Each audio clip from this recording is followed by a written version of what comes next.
અમારું ઘર ગમ્યું જોયું તમે બરોબર છે ને? હા તો જો ચોખ્ખો નિયમ છે બરોબર. અમારે ઉપર લેવા દેવાની, અમે કપડો નથી ઉપર ઉકવવા તો આવી રહ્યો અમારો સ્ટેન્ડ, અમે સ્ટેન્ડમાં જ કપડો ઉકવીએ. અમારો ઉપરનો ટોકો અલગ, તમારે વાપરવાનો ટોકો અલગ બરોબર. સંડાસ બાથરૂમ અલગ શું, તમારે રોજ ધોઈને સાફ સફાઈ રાખવાની. હમણાં જ કલર કરાયો છે, તમારે એનો છોકરો હોય તો હું કહી દઉં કશે ને એકે મોય દિવાલ ઉપર પેલું એવાનો ઢેમલો દાગલો બાગલો ના જોઈએ બરોબર. નકર હું એના પૈસા છે ને ડિપોઝિટ માંથી જ કાપી લેવાની થાય. 1 રૂપિયો મારો વધારાનો તમારો લેવો નહીં. હું તો ભગવાન માતાજીની મહેરબાની છે મારે એટલી કે મારે કોઈને આગળ ઊંચી પાછળનું લેવાનું થતું નહીં. પણ તમે આવું કરશો તો હું આવું કરે એ તમને હું પહેલા કહી દઉં બરોબર. તમને એમ ના થાય કે બુનને મકાન આલવું તું ભાડે એટલે હારું કેતો તનું આવું પતિ ગયો અને બદલાઈ ગયો એમ બરોબર.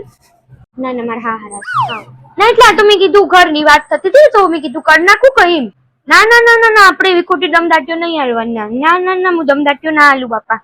મારે તમે આવડો મોટો ઘર મોસો મારે હું દમદાટીઓ હાલવાની મેં કીધું ને એ જ રહે. એમાં કોઈ બદલાવ નહીં થાય.